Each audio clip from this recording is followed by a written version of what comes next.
Welcome back, students. Today we are going to discuss Unit 5, Multicellularity, Structure and Function, Plant Life. Before we start the main content, I would like to inform that the images used in our slides are for education purpose only. We respect intellectual property right of the original creator and owner of these images. If you are the owner of any of the images used in this PPT, have any concern, any issue, please contact us at sathee@iitk.ac.in and we shall remove the images. In this particular video lecture, we are going to discuss about form and functions, tissue system in flowering plant, meristematic and permanent tissue. So, let's start the topic. As you know, that the structural similarity and variations exist in both external and internal morphology of plant and animal. And the study of internal structure is known as anatomy, right? So, plant consists of cell organized into tissue which further form organs.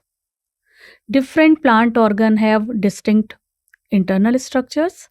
Internal structures adapt to diverse environment. So, in this particular topic, we will explore the internal structure, functional organization of higher plants. Okay, so the tissue. What is tissue? Okay, so tissue is a group of cells. It is a group of cells with common origin, usually perform a common function. This is the definition of tissue, right? So it is a group of cells with common origin and usually perform same kind of function, common function. So there are two types of tissue. First is meristematic one, meristematic tissue, in which all the cells are having capability of division. They are having this property, division property. Another one is permanent tissue, whose cells are not capable of division, not capable of division.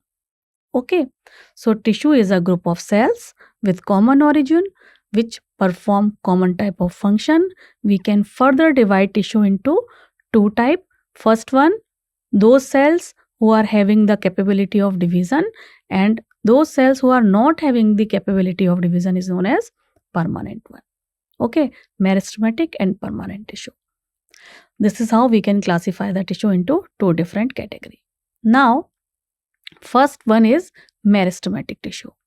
So these meristematic tissue, as you know, these are having capability of division. So obviously these are found in the growth region of the plants. Okay, so these are present in a specialized region where active cell division is required.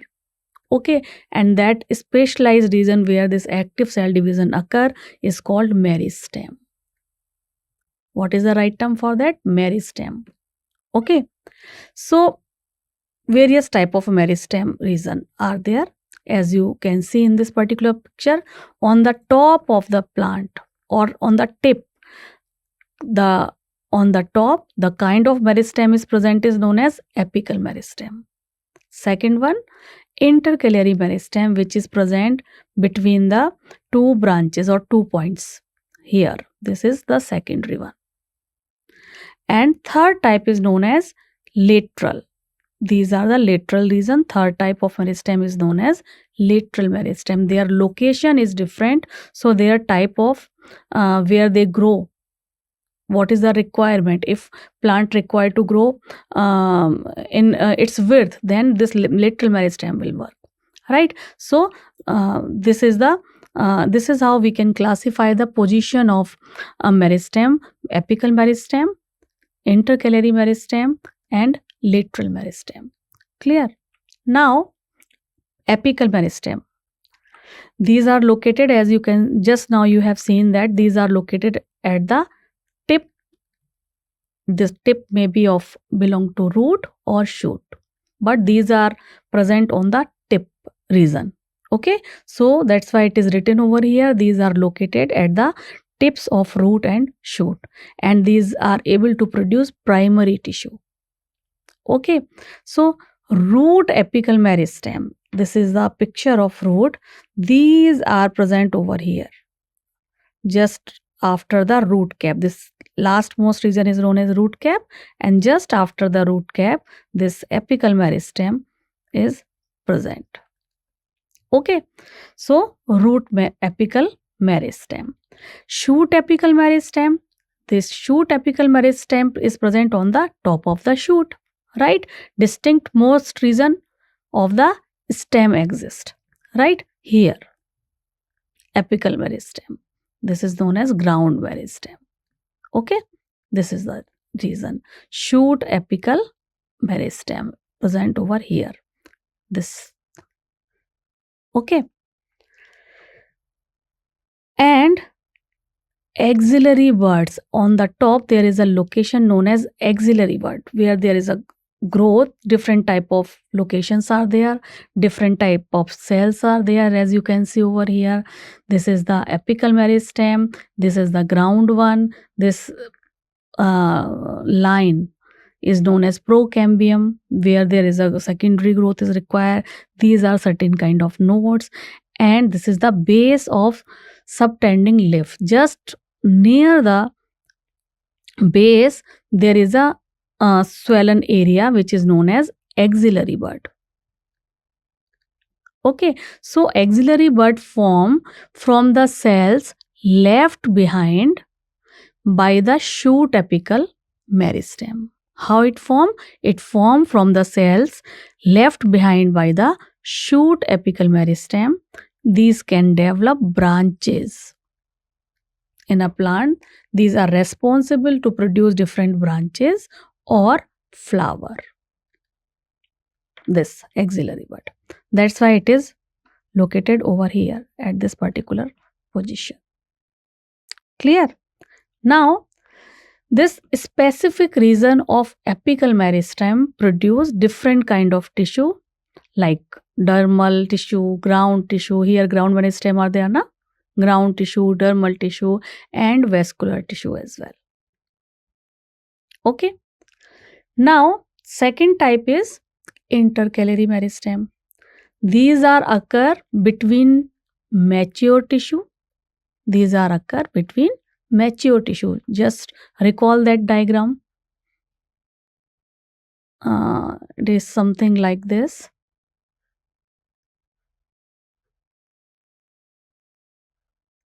So this is the reason.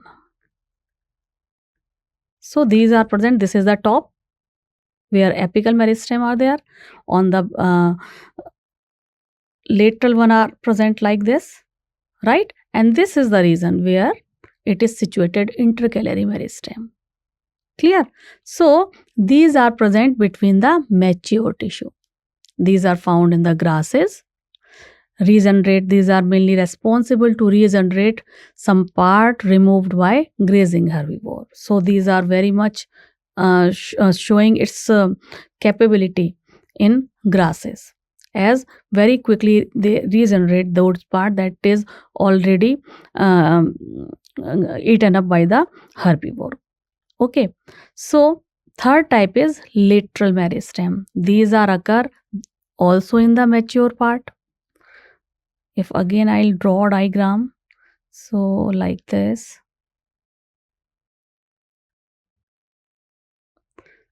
So lateral meristem here like this, okay, and this one is the intercalary, and on the top this is the apical, right? So these are also present in the mature region of root and shoot, produce secondary tissue.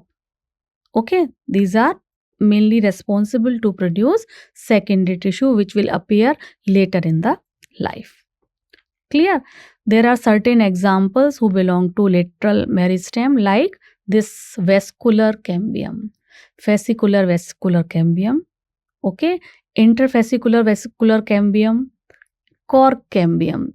So that's why it is written over here that this lateral meristem is mainly responsible to produce secondary tissue like cork cambium, vascular cambium, interfascicular cambium.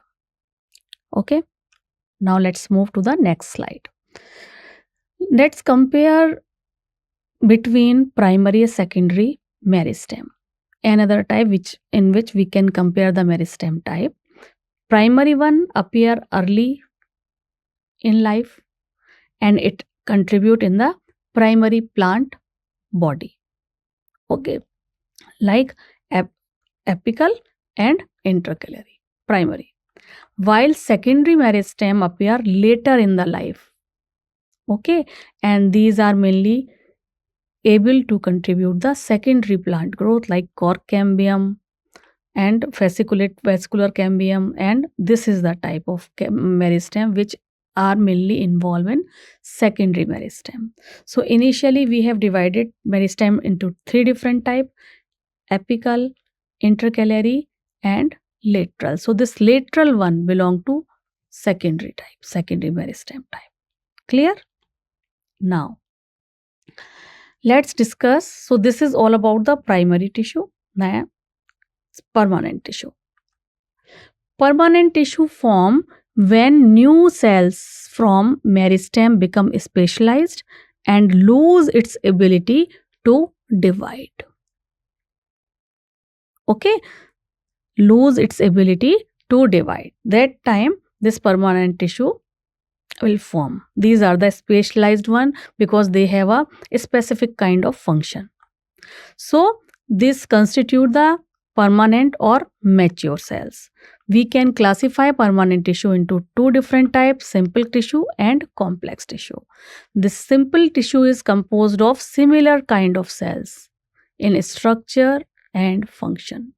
Similar kind of cell, while complex tissue is composed of different type of tissue. Different type of tissue. Now, simple tissue. This simple tissue is made up of only one type of cell, right?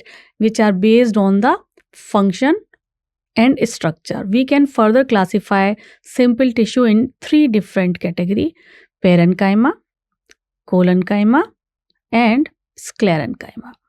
Okay, one type of cell only you can see over here, only one type of cell is present over here. Another type of cell is present over here in collenchyma, and different type of cell is present in sclerenchyma, but all type of tissue are having same kind of cell and they all perform same kind of function. So these are made up of only one type of cell. Okay, as you can see, some structural changes are there between these three. There is a intercellular space is present in parenchyma. There is no space. These are having, outer cell wall is comparatively hard. Here also cell wall is comparatively hard. They have hexagonal structure. There is no intracellular space. So they have a single kind of cell and single kind of function. Okay, they have some kind of uniqueness in their structure, and which differ it from other kind of simple tissue. One by one we will discuss the type of tissue. So first one is parenchyma. What are the major component? This parenchyma mainly work as a main component within the organ. Okay, and the cells which belong to this category are generally isodiametric. They are spherical in shape. They can be oval, rounded, or we can say polygonal or elongated in cell, as you can see. Okay, oval, rounded, isodiametric, spherical. They are having thin cell wall. Outer cell wall is thin. Okay, this cell wall. Thin cell wall, which is made up of course, cellulose. These are closely packed, but there is a small intracellular space is present. That's why it is written over here. These are closely packed with small intercellular space. This is the uniqueness of parenchyma. Okay, so what is the function? As these cells is having chloroplast, So these are mainly involved in photosynthesis, storage, and secretion type of function. Okay, clear? Second type is collenchyma. These collenchyma is located just below the epidermis in dicot plants, just below the epidermis.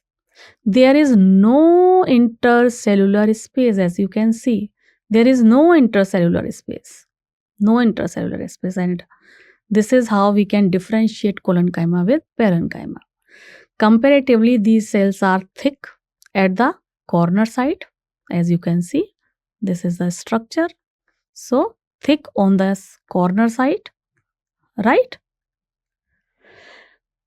Thick because of the presence of course, cellulose is there, but hemicellulose and pectin is also present in these type of cells. Not only cellulose, hemicellulose and this pectin. And that's why, because of the presence of pectin, these are comparatively thick at the corners. Clear? These are again oval shape, spherical shape, polygonal shape like this, and these are also containing chloroplast in it. So these are cells, collenchyma, and as these are thick comparatively, so what is the function? Mechanical support to growing parts of the plant like young stem or petiole. Food assimilation also, because they are having chloroplast, so they are also involved in food assimilation type of function. Okay. Third type is sclerenchyma. Okay, these are long, narrow cells with thick and lignified wall, and these are having numerous pit. These are having numerous pit. Okay, usually dead. Sclerenchyma dead. These are usually dead and lacking. They don't have protoplast. Okay, so what is the function? As these are highly thick, lignified wall with so many pits, so mechanical support. What is the function? Mechanical support to that particular organ. Okay, we can further divide sclerenchyma into two different types. First one is fiber. These are thick walled, elongated, pointed cell. Okay, grouped into various plant parts. Second, sclerates. These are comparatively spherical, okay, oval or cylindrical dead cell with narrow cavity, lumen, which is, this is the picture. These are narrow cavity, comparatively thick wall, okay. These are known as sclerates, okay. This is another example of sclerate. These are the two pictures of sclerates, and this elongated one comes under fiber category. Okay, so as these are spherical, oval shape sclerates are found in fruit wall of nuts like akhroat, walnut. Some these are also present in food pulp like guava, pear, sapota. These are also present in the seed coat of legumes and leaves of tea. Okay, now let's discuss complex tissue. Okay, so this complex tissue is made up of more than one type of cell. That's why we can use the term complex. But these more than one type of cell working together as a unit. Okay, we can further divide complex tissue into two different types, xylem and phloem. Now this is a, let's see, this is a plant which is potted in a soil in a pot.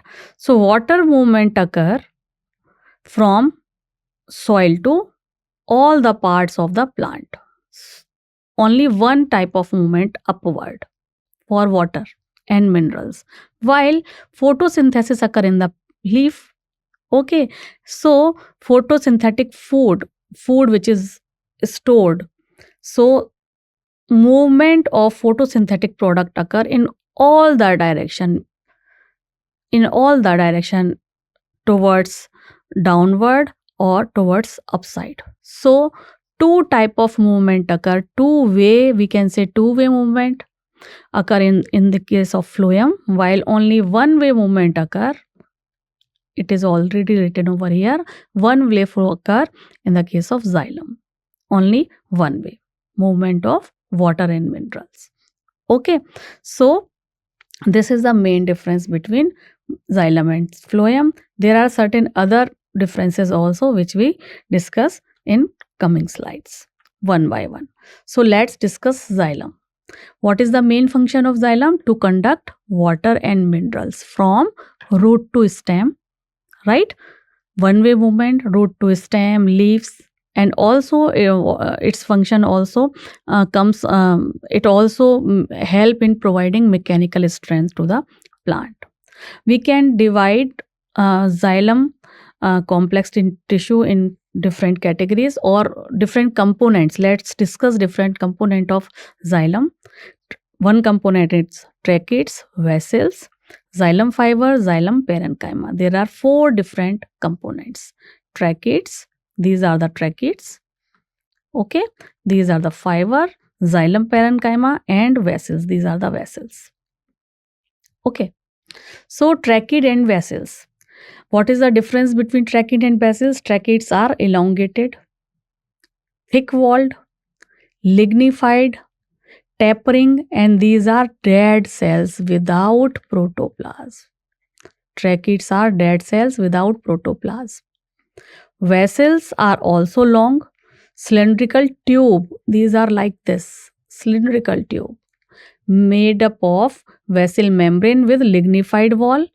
They are having large central cavity, as these are cylindrical tubes. So they are having large central cavity devoid of protoplast, and this is the characteristic of angiosperm. So these are present in only angiosperm. Okay, these are the characteristic of angiosperm flowering plant. Now xylem fiber and xylem parenchyma. What is the difference between two? This xylem fiber are highly thick, thickened wall, obliterally central lumen, and these may be septate, means there is a wall, or aseptate, no wall. While xylem parenchyma are living in nature, these are comparatively thin walled, made up of cellulose, and mainly involved in storage of food as starch or fat, or some other components also like tannin. So parenchyma act as a storage house, okay, and facilitate radial conduction of water. These are involved radial conduction. Normally water conduction occur only one way, from root to top, but if plant require radially, water requirement is there for radial movement, then this xylem parenchyma help into it. Okay. Now primary xylem. We can divide xylem into 2 different type also, primary xylem, secondary xylem. Primary xylem, we can divide it into 2 type, protoxylem and metaxylem. Protoxylem means first formed primary xylem, metaxylem later formed primary xylem. Okay. There are 2 different terms also come with respect to primary xylem, exarch and endarch. Okay, so this exarch situation is present in the roots of the plant.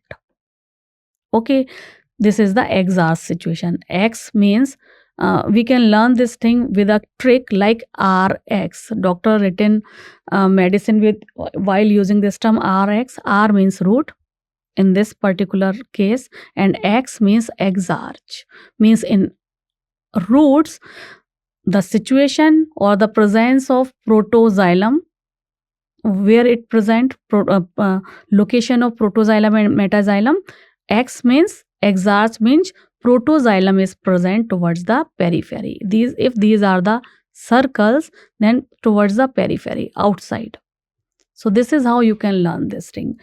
In roots, exarch situation occur, means protoxylem lies towards the periphery. So obviously metaxylem lies towards the center part.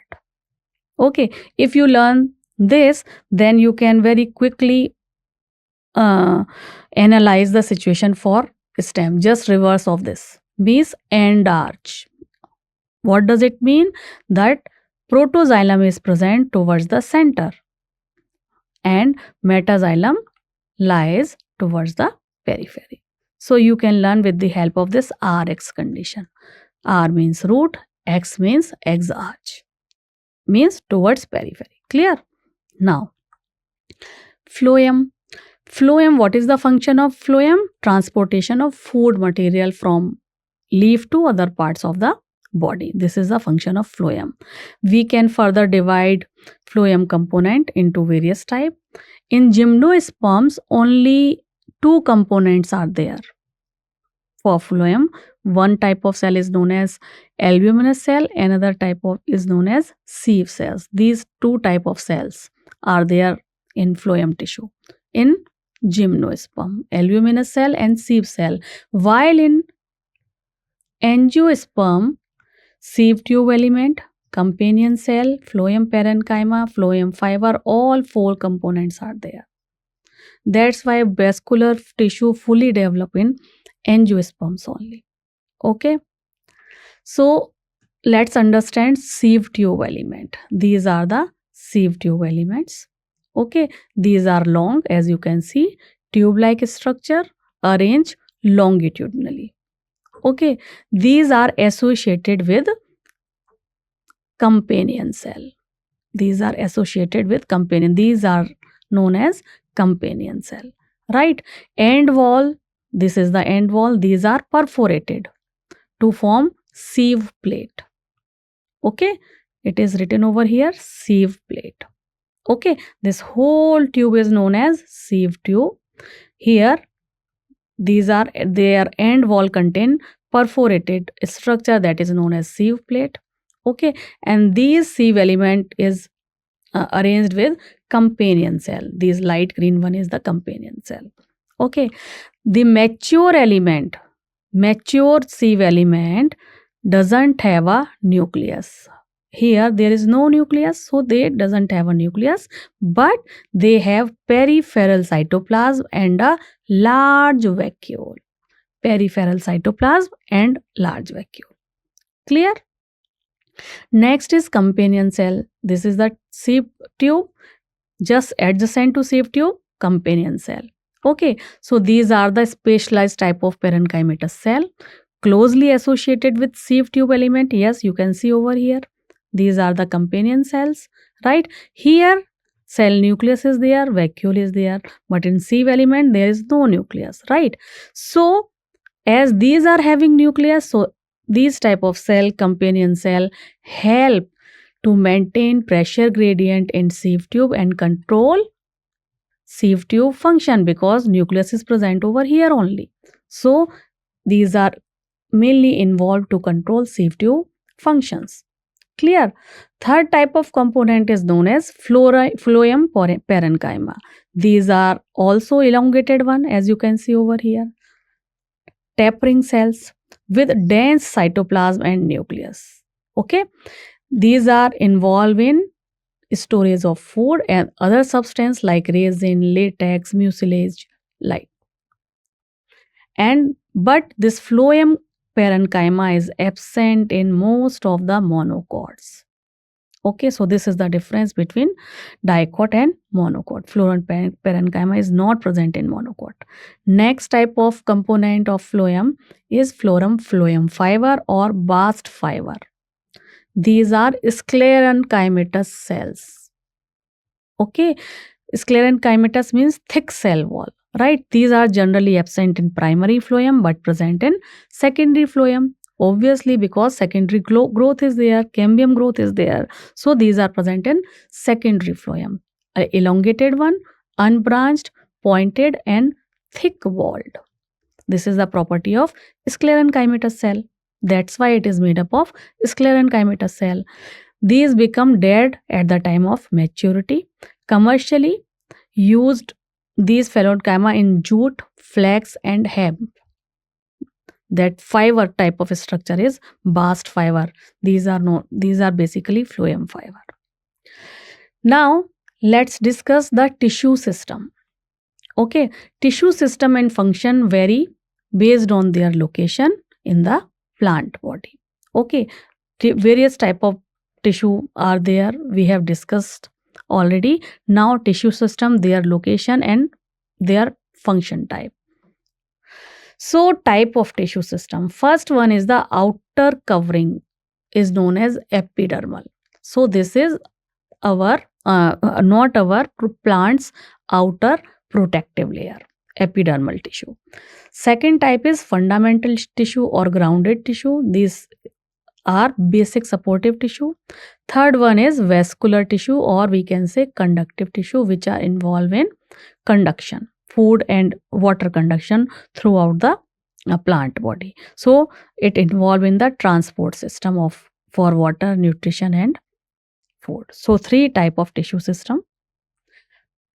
Epidermal tissue, this is the epidermal tissue, cross section of epidermis. This is the outer covering of the plant body. What are the components? Epidermal cells, these are elongated one, as you can see over here. Okay, these are the epidermis, upper epidermis. Okay, elongated cell. Compact parenchymal, compact, these are the compact one, there is no space, nothing. Okay, cytoplasm, large vacuole forming a single layer, single continuous layer. You can see over here, these are the single continuous layer. Okay, and on the top of this upper layer, there is a waxy layer known as cuticle. This waxy layer known as cuticle. This is thick one. And why? What is the importance of this cuticle? It actually prevent water loss. Because stomata are there, so water loss can be possible through, various type of respiration, photosynthesis, transpiration, these metabolic activities. So these are actually involved to prevent water loss, but cuticle is absent in root. Okay, stomata is also present on the leaf in epidermis for transpiration, gas exchange, and in stomata, this is the stomata.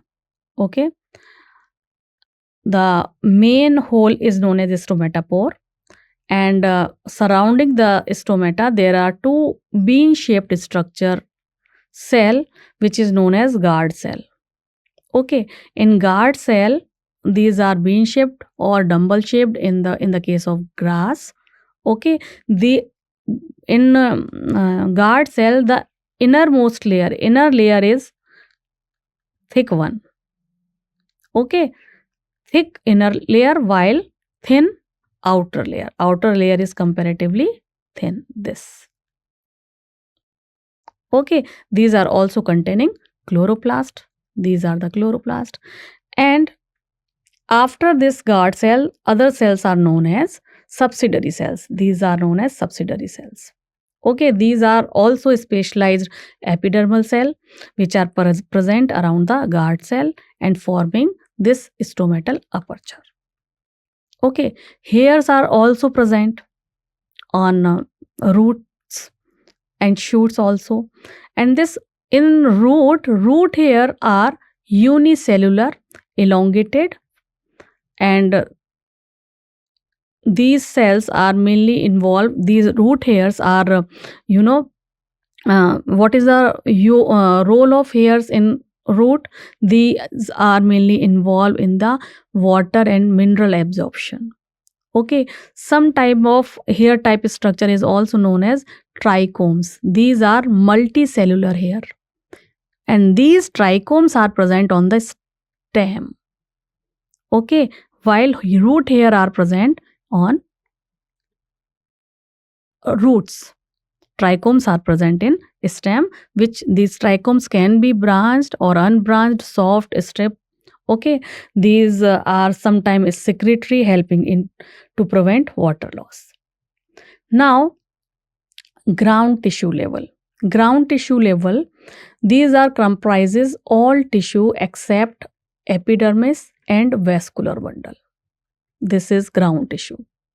Okay, this is your vascular bundle, this is epidermis with root hairs, and this part is known as ground tissue. So component, simple tissue. What are the component? Parenchymatous cell, collenchymatous cells, sclerenchymatous cells.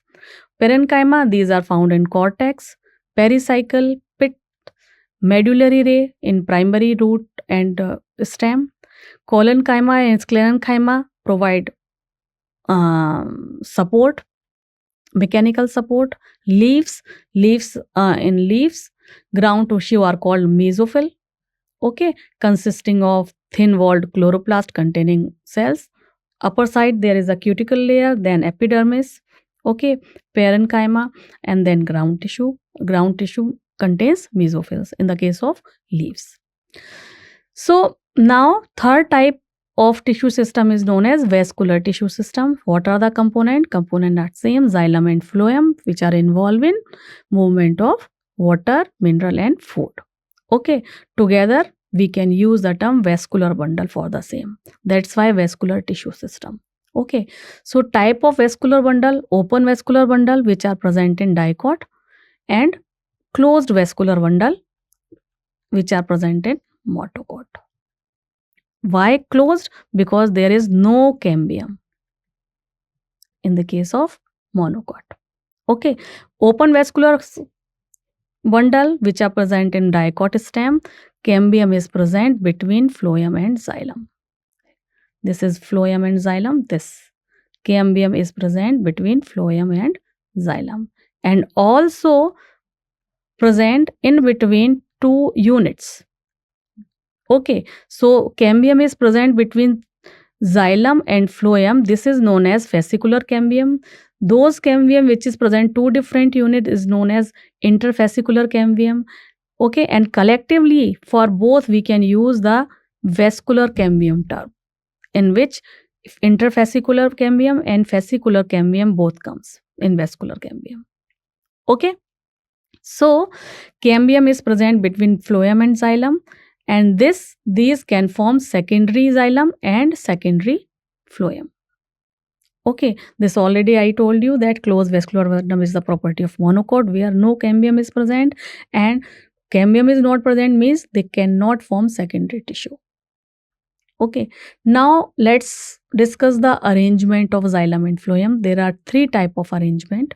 First is radial, second is conjoint closed, and third is conjoint open. Okay, so radial means xylem and phloem arranged alternatively. This is xylem, this is phloem. Xylem, phloem. Xylem, phloem, xylem, phloem. Alternatively, arranged alternatively in different radii.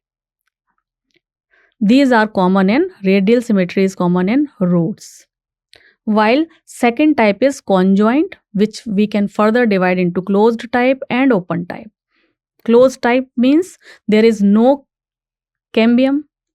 There is no cambium. Just phloem and xylem. If cambium is present between phloem and xylem, then we can use the term open type. Okay, so conjoint xylem and phloem situated on the same radius, no different radius, same radius. That type we can use the term conjoint. These are common in stem and leaf. Phloem usually located on the outer side of xylem. This is the phloem, outer side of xylem. Okay, so this is all about the today's lecture. I hope this lecture has been cleared your all doubts. Still you have any query related to today's topic, please let me know. We will discuss it later on. Till then, take care, bye bye, and keep learning. Namaskar.